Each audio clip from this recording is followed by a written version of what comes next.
سکیں گے، چونکہ اب وہ ڈیکورم کے ساتھ ریکارڈنگ تو نہیں ہونی، لیکن یہ جو فی البدی ڈسکشن ہے اس کی ریکارڈنگ نہیں ہوگی، ظاہر ہے اس میں بعض اوقات تھوڑی سی لوز ٹاک بھی کر دیتا ہوں، تو وہ پروٹوکول سے نہیں ہو رہی ہوتی، لیکن چونکہ لوگوں کے ایشوز ہوتے ہیں ان کو پھر بعض اوقات کسی لیول پہ اتر کے سمجھانا پڑتا ہے، اور آلموسٹ جتنے بھی سوالات مجھ سے لوگ آ کے کرتے ہیں ان ملاقاتوں میں، تقریباً 95% سے زیادہ ایسے ہوتے ہیں جن پہ آلریڈی ہمارے کلپس ریکارڈڈ ہوتے ہیں، پھر بھی میں لوگوں کی دل جوئی کی خاطر دوبارہ ان کے اوپر ڈسکشن کر دیتا ہوں، ظاہر ہے اتنی دور سے لوگ آتے ہیں محبت کے ساتھ تو پھر پروٹوکول دینا پڑتا ہے۔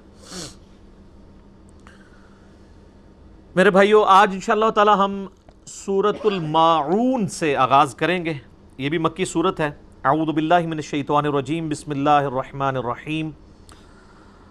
ارائیت الذی یکذب بالدین، کیا تم نے اس شخص کو دیکھا ہے جو یوم دین کو یعنی قیامت کے دن کو جھٹلاتا ہے۔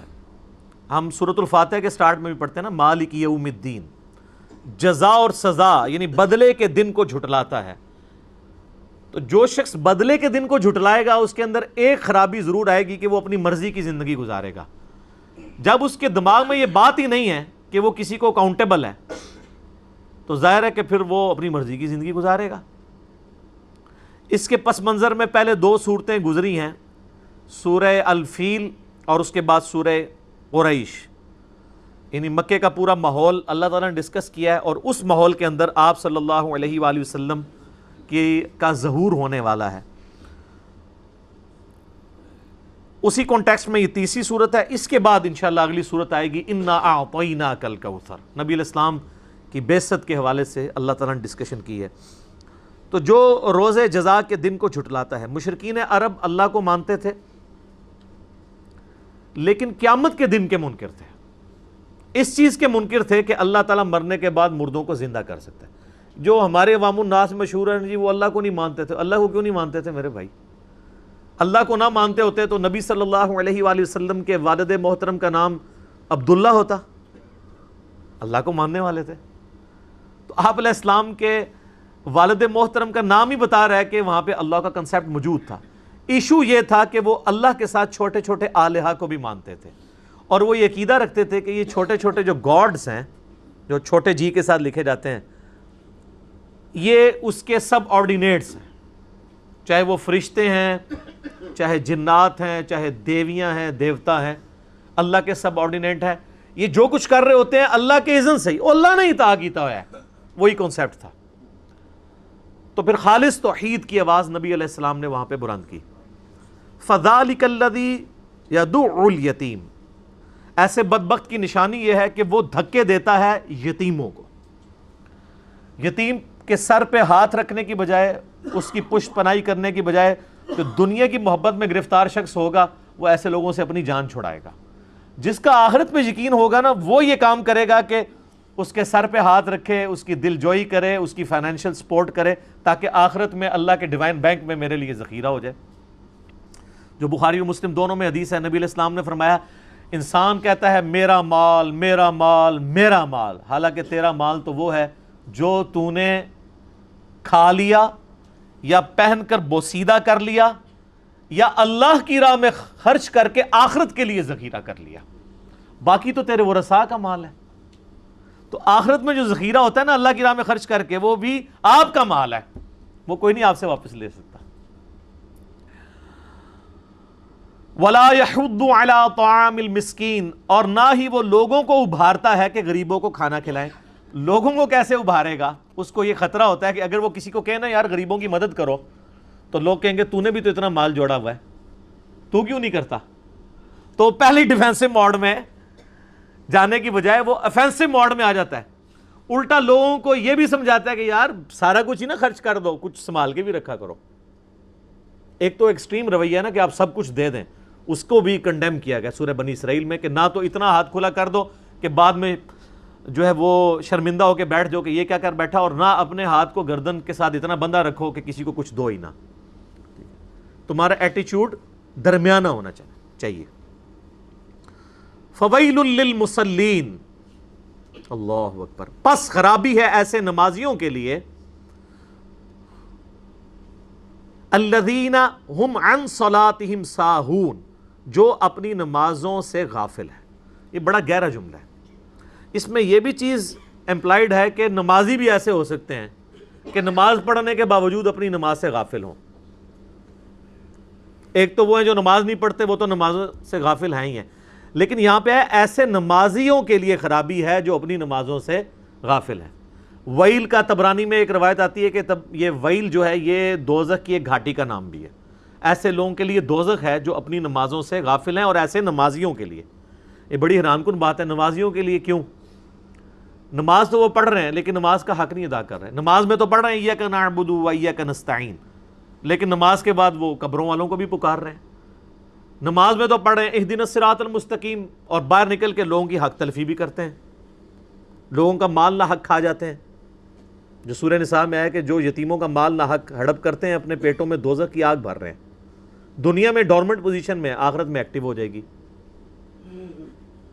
تو نمازوں کا حق نہیں وہ ادا کر رہے، اسی لیے کہا جاتا ہے نا کہ نماز پڑھنا اور چیز ہے، نماز قائم کرنا اور چیز ہے۔ نماز پڑھنا تو بالکل بیسک لیول کی چیز ہے، اس کے بعد اگلا درجہ یہ ہے کہ جو نماز پڑھی ہے اس کی حفاظت باہر نکل کے کرنی ہے۔ یہ نہیں ہے کہ مسجد میں تو پکے نمازی ہیں اور باہر نکل کے لوگوں کی حق تلفی بھی کرتے ہیں، رشتہ داروں کا مال بھی دبا جاتے ہیں، دودھ میں پانی بھی ملا کے ملاوٹ والا دودھ خالص دودھ کہہ کے بیچتے ہیں۔ اور ماشاءاللہ پاکستان میں تو آپ کو پتہ ہے کوئی ایسی چیز بچی نہیں جس کے اندر کوئی ملاوٹ نہ ہوئی ہو۔ اور کیا داڑھیوں والے، کیا بغیر داڑھیوں والے، کیا حاجی نمازی، کیا سادہ لوگ، سب کے سب لوگ یہ حرکت کر رہے ہیں۔ الذین ہم عن صلاتہم ساہون، ایسے لوگ جو اپنی نمازوں سے غافل ہیں۔ اور ایک بہت بڑا عیب الذین ہم یراؤون، وہ لوگ ہیں جو ریاکاری والا معاملہ کرتے ہیں۔ نمازوں میں بھی، باقی اعمال کے اندر بھی ریاکاری ہے، دکھلاوا ہے۔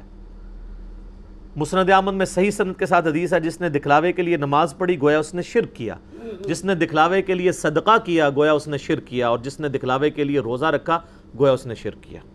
وَلِعَوْذُ بِاللَّهِ تعالی، بڑا خطرناک معاملہ ہے۔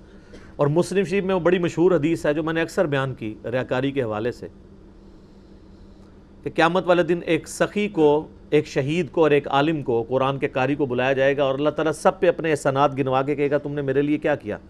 شہید کہے گا یا اللہ جان ہی دے دی، اور کیا کرتا، سب سے قیمتی چیز۔ تو اللہ فرمائے گا اس لیے جان دی کہ لوگ تجھے بہادر کہیں، اور لوگوں نے بڑی تیری تعریف کی۔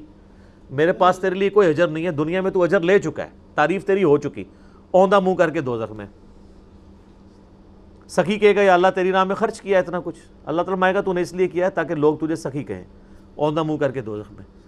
اور قاری کو اللہ تعالیٰ فرمائے گا تو نے اس لیے قرآن کی دعوت کا کام یا قرات کی تاکہ لوگ تیری بڑی تعریف کریں۔ تو دنیا میں تجھے لوگ شیخ القرآن، مفسر قرآن، یادگار اسلاف، اتنے القابات دیتے تھے تو بڑی تعریف ہوگی، تجھے اجر مل چکا ہے، اب کون سا اور اجر، جن کے لیے کیا تھا لے لیا اجر، اوندھا منہ کر کے دوزخ میں۔ وَلِعَوْذُ بِاللَّهِ تعالی۔ حتیٰ کہ سورہ الجاسیہ میں ہے افرائیت من اتخذ الہہ ہوا، بھلا اس شخص کو دیکھا جس نے اپنی خواہش نفس کو اپنا خدا بنا لیا۔ خواہش نفس کی پیروی کرنا بھی کسی درجے کے اندر شرک ہے۔ ریاکاری بھی شرک اصغر میں فال کرتی ہے کہ آپ خواہش نفس کی پیروی کر رہے ہوتے ہیں، یہ نفس کی خواہش ہوتی ہے ریکگنیشن۔ اسی لیے میں بار بار کہتا ہوں کہ جو بندہ 3 فتنوں سے بچ جائے نا، دنیا کے سارے شیاطین مل کے اسے نقصان نہیں پہنچا سکتے۔ نمبر 1 عورت کا فتنہ، نمبر 2 مال کا فتنہ، اور نمبر 3 ریاکاری کا، دکھلاوے کا، خود پسندی کا فتنہ۔ طاہر جمیل صاحب آج کل آپ کو پتہ ہے کینیڈا گئے ہوئے ہیں۔ آخری دفعہ فون پہ میری بات ہوئی جب وہ جہاز میں بیٹھے ہوئے تھے، جا رہے تھے۔ 17 اکتوبر کو انشاءاللہ ان کی واپسی ہے۔ راستے میں آسٹریلیا میں انہوں نے لیکچرز وغیرہ دیے، تو فون پہ بات ہوئی تو مجھے انہوں نے میں نے کہا شیخ صاحب کو نصیحت کریں۔ انہوں نے کہا جی میں ایک نصیحت کروں گا کہ اللہ تعالیٰ آپ کو خود پسندی سے اور ریاکاری سے، ان چیزوں سے بچائے، آمین۔ کیونکہ بیٹا تم جس لیول پہ پہنچے ہو تو یہ بہت خطرہ ہوتا ہے۔ تو میں نے کہا شیخ صاحب اللہ تعالیٰ آپ کو جزائے خیر دے، ہم تو اس کی بات کرتے ہیں کہ فیم کے فتنے سے بچتے ہیں۔ میں نے کہا شیخ صاحب اللہ کے فضل سے میں نے اپنے اوپر اتنی ریسٹرکشنز لگائی ہیں کہ اللہ تعالیٰ نے مجھے اس فتنے سے بچایا ہوا ہے، البتہ آپ ضرور اس آزمائش سے گزر رہے ہیں۔ کہتے ہیں کس طرح؟ میں نے کہا آپ تو دوسرے ملکوں کے ٹورس بھی لگاتے ہیں، تو آپ کو زیادہ خطرہ ہے اس معاملے میں. مجھے نہیں ہے, میں تو کہیں جاتا ہی نہیں ہوں. پوری دنیا سے لوگ آفرز کرتے ہیں, ویزے بھیجتے ہیں, منتیں مارتے ہیں, لیکن میں نے کراس